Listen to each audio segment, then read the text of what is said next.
ce geste de toi viendra mon secours.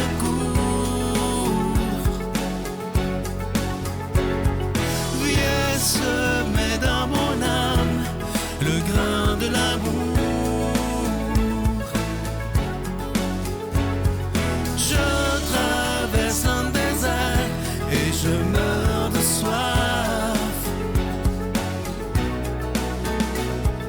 Montre-moi le mystère qui garde la foi. Bonjour, bienvenue à votre émission La Victoire de l'amour en ce samedi 13 janvier 2024. J'espère que vous allez bien chez vous.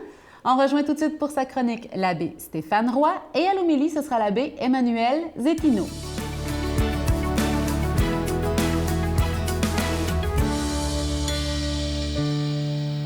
Bonjour à toi, bienvenue à cette chronique sur les chemins du cœur.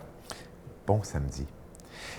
La semaine passée, j'ai commencé à te parler d'une auteure que j'ai découvert pendant mes vacances l'été dernier, Simone Weil. Et je te répète, hein, ce n'est pas la politicienne Simone Weil qui s'écrit Weil avec un V, mais la philosophe qui est décédée beaucoup plus jeune, en 1943, qui s'écrit avec un W.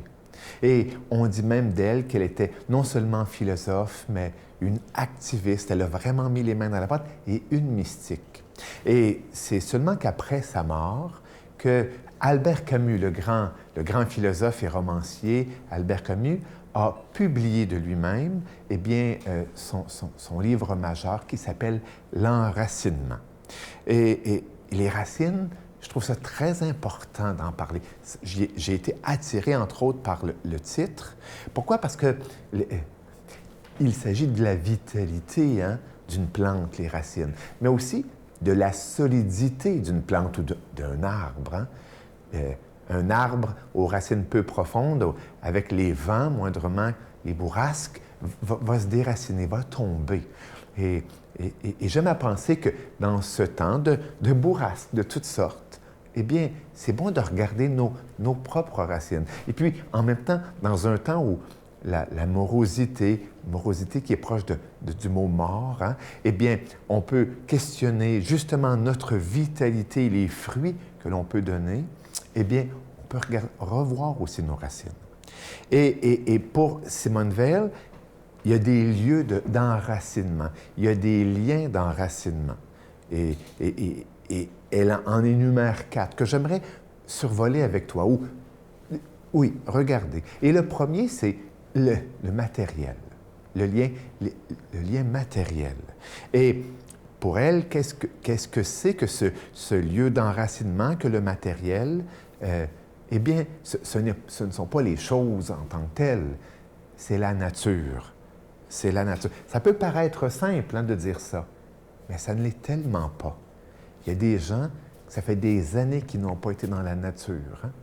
Et puis, il y a des gens qui se contentent de regarder la nature à travers le petit écran, à travers l'écran de leur télévision ou l'écran de leur tablette, de leur iPhone. Et pourtant, non, l'enracinement avec la nature, avec la terre, avec l'environnement physique aussi. Et elle spécifie, et c'est un mot qui va revenir continuellement dans ces lieux d'enracinement, pour se sentir enraciné, pour se sentir, je dirais, groundé, connecté à la réalité. C'est très important parce qu'on n'est pas dans les nuages, là. On est vraiment dans les racines et il faut se connecter à ni plus ni moins que la réalité. Alors, je te retrouve la semaine prochaine pour approfondir ce sujet. Bonne semaine. Notre Père qui es aux cieux, que ton nom soit sanctifié, que ton règne vienne, que ta volonté soit faite sur la terre comme au ciel. Donne-nous aujourd'hui notre pain de ce jour.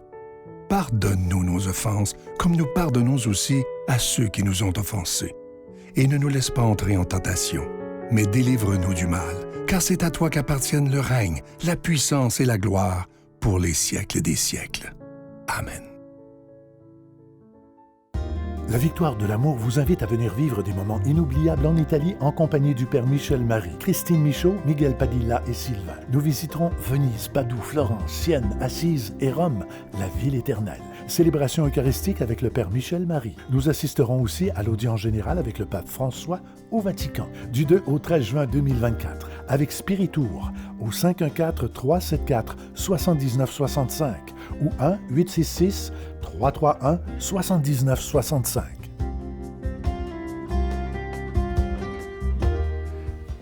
Encore une fois, je suis tellement content de vous parler de ce magnifique cadeau du mois. Je vous en parlais la semaine dernière. Il s'agit d'une exclusivité de la Victoire de l'amour, ce magnifique chapelet des anges. Il est en cristal. Et ce qui est beau, c'est qu'il est fabriqué à la main par des religieuses à Mexico.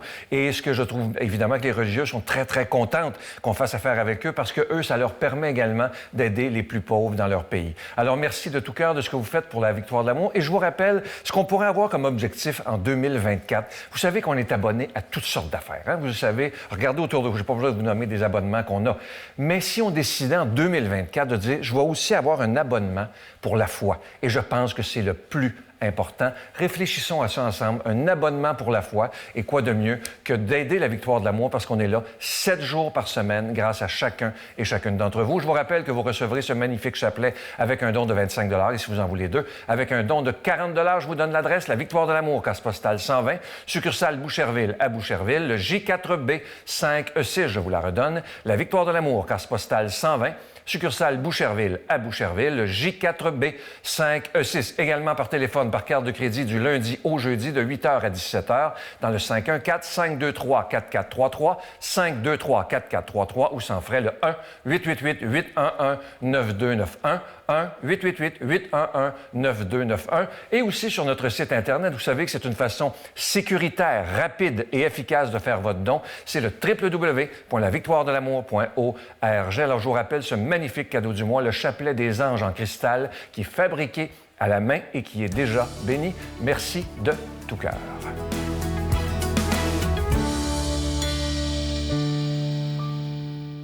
Mon Dieu, donnez-moi la sérénité d'accepter les choses que je ne peux changer, le courage de changer les choses que je peux et la sagesse d'en connaître la différence. Amen.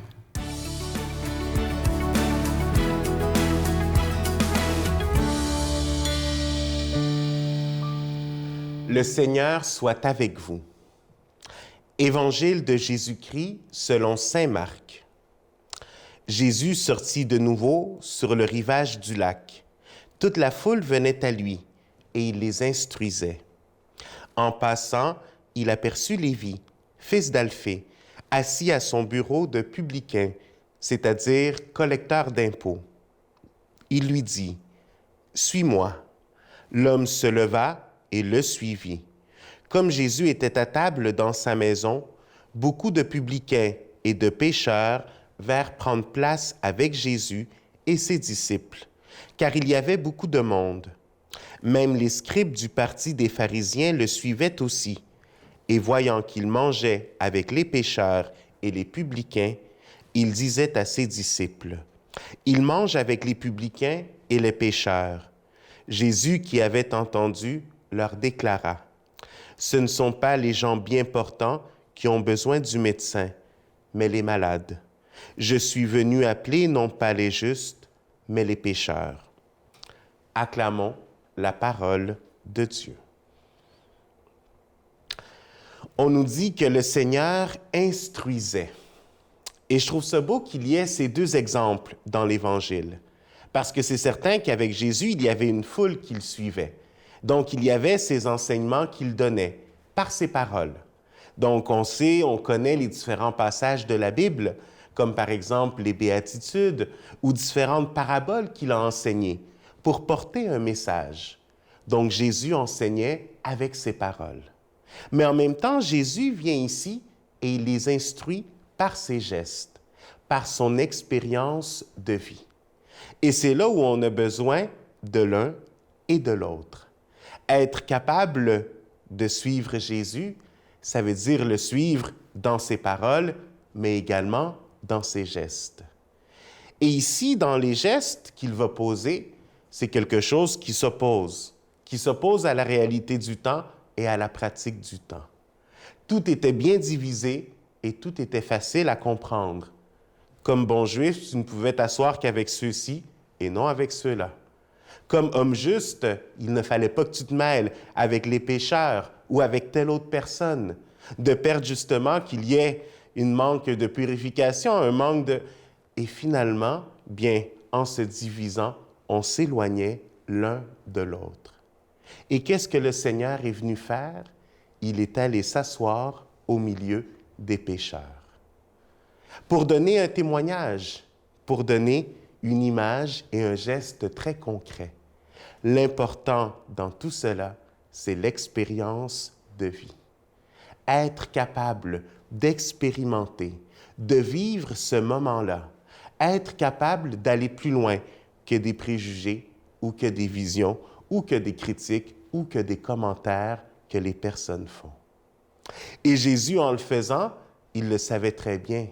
Mais plus que seulement pour faire un petit chaos, c'était tout simplement pour dire l'important, c'est de connaître l'autre personne. Et en connaissant l'autre personne, c'est là où on peut établir une relation fixe qui dure dans le temps. Une relation fixe où il appelle Lévi, le fils d'Alphée, où il lui dit « Suis-moi » et il est capable de tout laisser pour le suivre. Parce que justement, un regard a été capable de le transformer.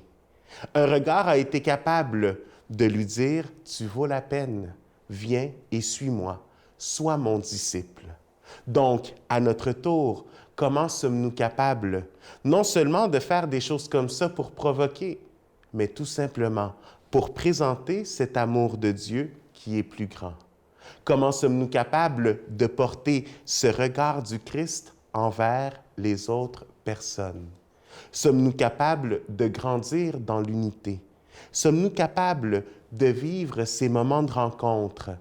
Et c'est là où, à chaque instant, on est appelé, que ce soit dans notre milieu de travail, que ce soit à l'école, que ce soit aux études ou même dans notre paroisse, où on pourrait avoir parfois l'illusion de dire « tout va bien et tout travaille dans l'unité », comment suis-je capable d'aller vers celui qui parfois mon œil va critiquer avant de connaître, qui parfois va me sentir dérangé au lieu de dire « suis-je capable d'accueillir les autres ». Le Seigneur nous place au milieu de tous, nous comme pécheurs, pour se laisser toucher par le Seigneur, mais également comme témoins, pour amener les autres à se laisser bénir et toucher par ce message de Dieu. Que le Seigneur nous donne cette capacité d'aimer au-delà de nos critiques. Et moi, je vous bénis au nom du Père et du Fils et du Saint-Esprit. Je vous salue Marie, pleine de grâce. Le Seigneur est avec vous. Vous êtes bénie entre toutes les femmes, et Jésus, le fruit de vos entrailles, est béni. Sainte Marie, Mère de Dieu, priez pour nous pécheurs, maintenant et à l'heure de notre mort. Amen.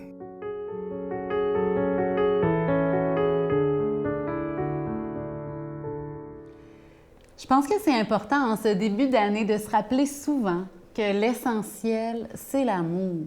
Prendre des décisions pour ne laisser entrer dans notre cœur et dans notre esprit rien d'autre que de la bonté, de la bienveillance, de la bénédiction. Hein? C'est la façon de penser et la façon de faire de Dieu et il nous la partage. Il veut que nous soyons ses enfants bien-aimés et que nous puissions aimer comme lui aime. Laissons-le nous habiter aujourd'hui. Soyons bienveillants, remplis de bonté et d'amour pour tous ceux qui nous entourent. Soyons des porteurs de bénédiction. Bonne journée. Parce qu'il y a quelque chose de tellement beau dans l'amour que pour moi, ça équivaut à une naissance, mais à l'envers. Bienvenue à tous mes frères, mal à point et opprimés. Bienvenue à qui espère le pardon, la liberté. Bienvenue. Bienvenue